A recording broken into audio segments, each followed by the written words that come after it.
You're not sensitive to my, this asshole alpha who I keep banging on the weekends every 4 weeks, 3 weeks. He doesn't listen to me and he's insensitive to my needs. Oh, insensitive to your needs? Okay, I'll be sensitive to your needs too. Awesome. Now I'm effeminate. Now I'm in touch with my emotions. Now I listen to your needs. Now I listen to you go, yeah. Oh, but those guys, I will never break the glass ceiling. I'll never be in the boardroom. I'll never be the CEO. Okay, fine. You know what I'm going to do? I'm going to get behind all these policies that will in some way break the glass ceiling so you, honey, can get lifted up and push yourself up. And then I'll be in there. So now I'm in touch with my emotions. I'm supporting you. I'm on board with your political ideology. I'm on board with feminism. I'm on board with, listening to you yammer on and on and on. And let's keep going. Keep going. Keep laying it on. How can, guys, men are very competitive with other men. So now you've got two guys, and this is what's, like I said, sneaky fucker game. It's really, they were relating it to, male cuttlefish, which are squids, right? And what they will do is they will pretend to be female to get in with the female cuttlefish so that when all the male, the more masculine, masculine cuttlefish are gone, they're already sort of sitting there camouflaged within the females, and suddenly, we're male, and then they can get with the females, right? So that's similar to what happens. But the problem is that there's more than one male cuttlefish. There's other ones. And the same thing happens for guys. Now, this is not my lobster moment, right? Okay. I'm not going to, please don't do cuttlefish. I'm not going to make t-shirts with cuttlefish. But what happens is then you got all these guys who are very competitive with each other. The betas, of course, are competitive, not just with the alphas, but amongst themselves. And then what happens is those guys get so competitive. They're like, oh, well, Jim is emotional. That means I got to be just that much higher in emotionality and emotiveness. John can, he's much more supportive. He's much more he's a great listener and he does all these great things and blah, blah, blah. Okay. So what I have to do to up my game, I've got to be more emotional. I've got to be more artistic. I got to be more sensitive. I got to be more whatever. And so you get this escalation of who can outwoman who amongst the male feminists, amongst the sneaky fuckers, right? And so you've got these guys who are competitive as it is. So you got beta male one at this level of feminine identification. And then you got the next one. And then he goes, oh shit, I better get above that. And so it keeps going up until you get to 2022, which is where we're at right now. And it makes more sense for a man to actually become a woman. And if I do that, then I'm more in tune with society, a society that is based on gynocentrism, that is based on rewarding the feminine, that is based on being correct in the feminine existence and the feminine experience. And that's how we're supposed to feel. So as you heard this guy here just a minute ago, he was like, well, masculinity is all based on this machismo and machismo and fluffing your chest out and trying to be something you're not. Okay. Well, if that's the case, if what I'm doing as a man, if I feel, I'm a stand up straight and I do all the things Dr. Peterson says, stand up straight and put your chest out and lead with your chin, if I do that, and is that a mask I'm wearing? Is my masculinity inauthentic? And if that's like, okay, even if that's the case, what's the real me? What do you think, Mr. Trans Man, Mr. Sneaky fucker, I identify with women emotionally game guy? What do you think my authentic masculinity is or should be that I have, through social learning and social construction, have decided that, well, that's not the way for me and I need to be something I'm not? What is the real me? What is the real masculine? Well, what they're going to tell you is whatever you tell for yourself, whatever works for you, right? Subjective. One guy can be this way and be a man, and this guy over here can, very feminine, get his nails painted kind of thing, and he's still a man. It's whatever you want it to be. Well, if that's the case, then no one's a man, because everybody is whatever it is whatever they are. There's no objective definition of what makes you masculine and what makes you a man. And that's what they fear, because the moment you have that objective definition, their identity crumbles. Then you say, well, you know what? You're not a man. I don't care if you think you're a trans woman or trans man or whatever makes you feel special. But that's not what this is. That's not what this objective definition here in, I don't know, encyclopedia says that you are and you aren't. You're not a man. How dare you tell me I'm not a man? Well, it appears to me that you have a lot of feminine female qualities that you would like everyone to accept should be masculine qualities. And when we do that, we muddy the waters. We make everything subjective and we don't have an objective definition of it.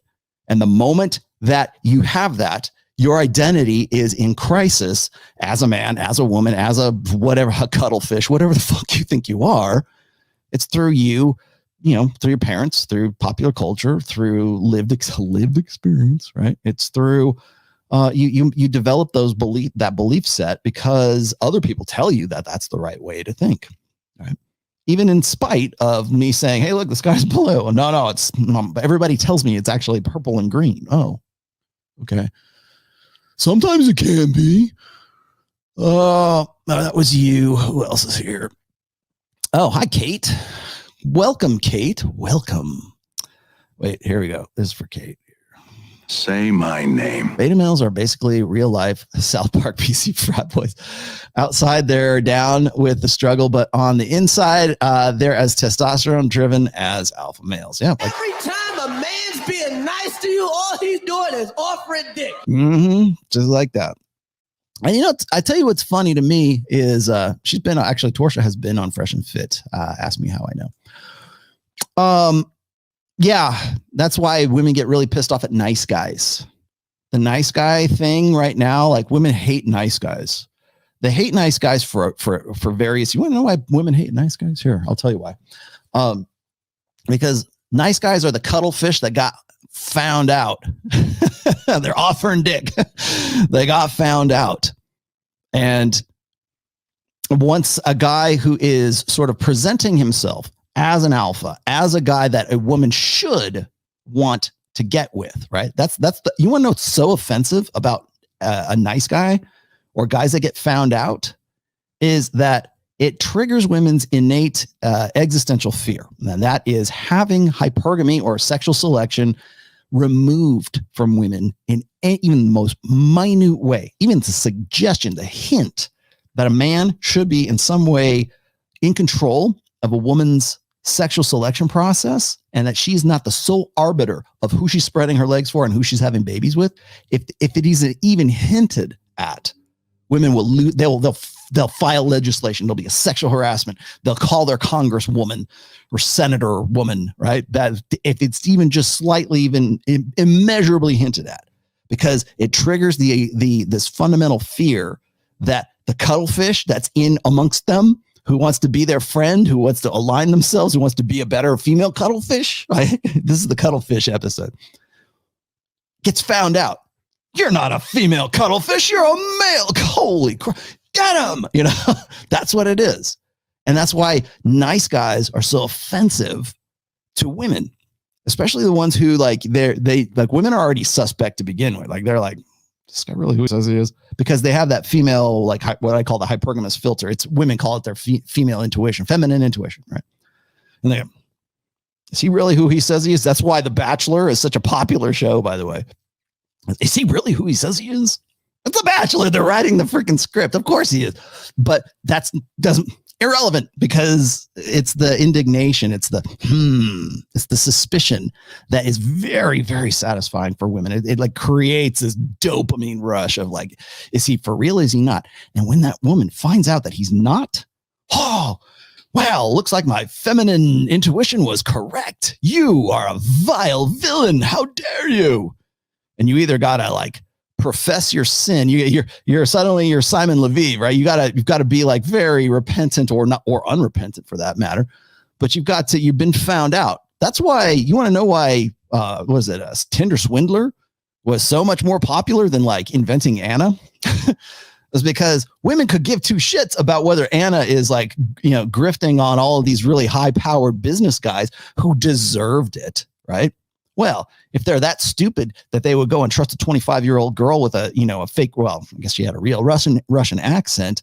Well, those guys deserve to get ripped off, right? We were rooting. You were rooting. I know I was when I watched the end of that. I'm like, man, I hope she gets off. I know that I knew the real story that she wouldn't, but you're really feeling like, well, maybe she's going to be good. Maybe she's going to be okay after this. She's going to actually, it's kind of like an anti-hero, right? It's like Robin Hood, rob from the rich and give to the poor, but not with Simon Levy.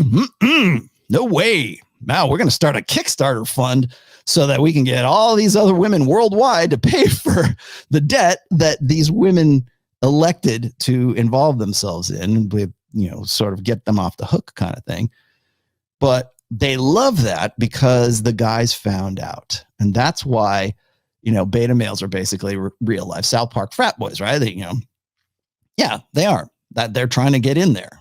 But the reason why women hate them so much, or they hate the nice guy, and if you're genuinely a nice guy and you think that that's your game, like beta game, I feel bad for you, because you're honestly, earnestly trying to say, hey, look, I'm a really good guy, and I'm quality here. I'll be a good dad. That might actually genuinely be you.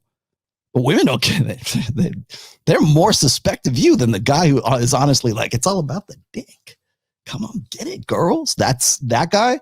It seems more honest than the cuttlefish that's trying to blend in with the women. All right. I got some other stuff for you guys today, too. We do have other things to get to. YOLO, hi. What's the difference between competence and dominance hierarchy? Oh, I'm glad you asked. Thanks for your great work. Any plans of coming to Europe? Yeah, I'm going to keep that one under my hat for right now. Let's just say there's a plan. I have a plan, YOLO. Can't say anything about it, because if I do, then people are going to go, oh, let's put out a hit piece on Rollo. However, your first question here, what's the difference between competence and dominance? Well, if you ask Dr. Peterson, suddenly everything's about competence rather than dominance, because dominance didn't play well with the focus group of women who are listening to him talk about dominance hierarchies amongst men, which is really what it is. But competence hierarchies, and there is actually, I shouldn't say that. There's a fundamental difference between the two. Competence is the things that you can do. Just because you're the best, maybe you're a really good dungeon master, right? You play D&D really well, and people pay you money to be a great dungeon master online. You might make a shit ton of cash on your Twitch stream on whatever, Critical Role, right? $10 million. I can't believe that.